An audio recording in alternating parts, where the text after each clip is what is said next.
we? Ugh, that last video cut off because my phone was too full. I fixed that now. Sorry, I'll try to be better about always deleting stuff. But Mike, you might be saying, why are you looking at all these objects? This is a book channel. Yeah, but they're on the same shelf. This was an opium bottle, a laudanum bottle. Maybe a prostitute drank this, or somebody with a miserable life in the late 1800s, early 1900s. Kind of felt like this is more early 1900s. It's got a Maker's mark that reminds me of some 1920s Midwestern glass I've seen. This one, I think this might be the one that my neighbor, my old neighbor who was a plumber, found under a building when he was doing plumbing stuff. He's all, I know, Michael, want this. He's more into like paleontology. He goes out and finds dinosaur bones. Pretty interesting person. There's just a lot of interesting people out in the world. I'm guessing like some of you people watching this video, because you're weirdos watching a video of just some guy looking at books. So you're probably pretty cool. This I found when digging a big hole in the backyard of my old 1957 house. So this is probably like old 1957 glass. Once in a while that house yielded up something. It's treated. It has like a pattern on it. It's kind of iridescent. I thought maybe it's from an old wind chime or something, or from when they were cutting the glass for the house in the beginning. It probably means it's leaded. Great. Set that over there. One time I pulled out a drawer in a hallway that I don't think had ever been pulled out since the 50s, and I found a 1950s original shirt behind it. Gave it to one of my kids, and it was kind of wasted. I think it got washed and the tag got ruined.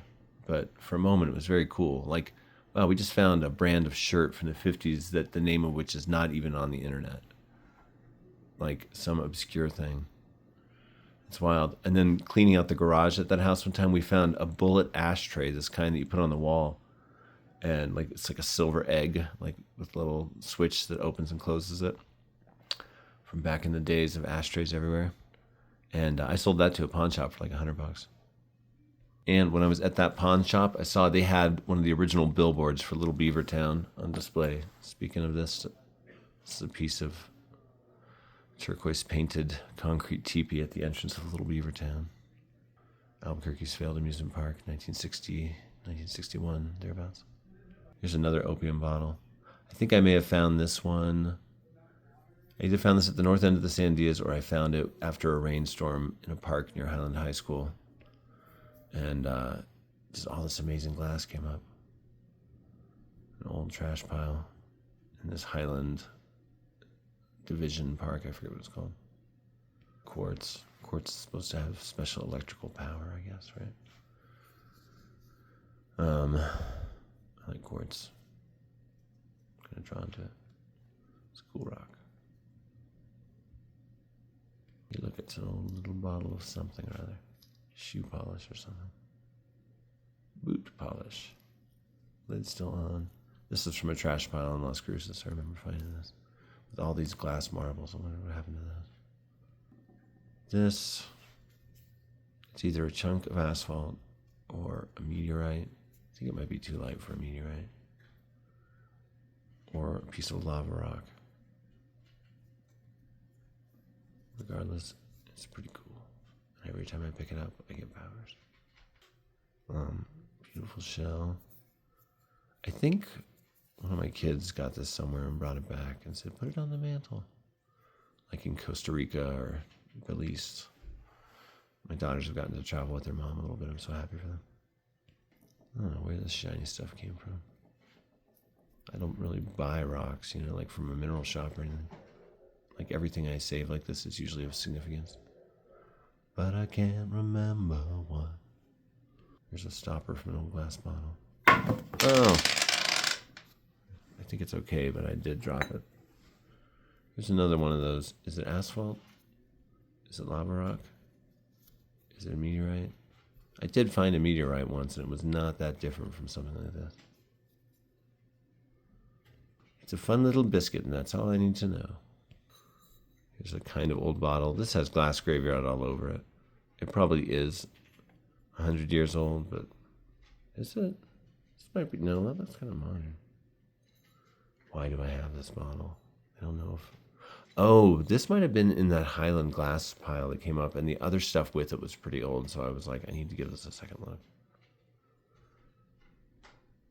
I don't think those perforations necessarily mean it's new. Oh, and that maker's mark does look old in the very middle part there, the nucleus. I think this might have been the first old bottle I ever found, and it was the ghost town of Hagen. And I was like, I can't believe I've walked around here for years and never found a bottle. And then it was like, there's a bottle. It was crazy. It's like the place was like, oh, don't give up. We like you coming out here. You're a historian. And then I went insane because the place was talking to me. But for real, I did rediscover the lost name origin of that town. It's named after William C. Hagen, a Pittsburgh steel magnate. Before I wrote that article, in both New Mexico place names books, it says the name origin of Hagen, New Mexico is unknown. And I knowned it. I went through all these old mining company files at the Center for Southwest Research and found that he was a big investor in the Hagen mines, and so that they named the project after him.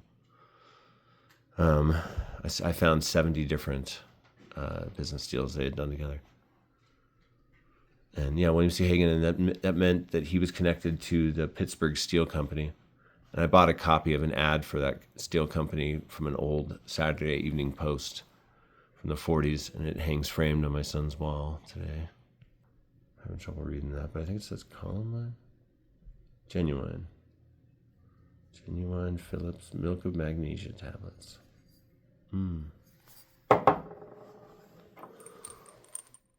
This has old lettering on it. Vaseline. Wow. Some old nails. All this stuff had significance at one point or another. I like just beautiful natural stuff. An acorn. I kind of got this idea from my older sister, Leanne, who always had like a nature table in her house and like little nature displays. And her house was just always like thoughtfully curated and just a media explosion. I remember just looking at her books and DVDs and VHSs and just awe. I guess it would have been VHS, it's not DVDs. And cassettes and records and posters on, I don't know. It's just, she set ideals for me. Sister Julie has a really good design sense too, and I probably got some of that from her. What's that, another little ambiguous rock?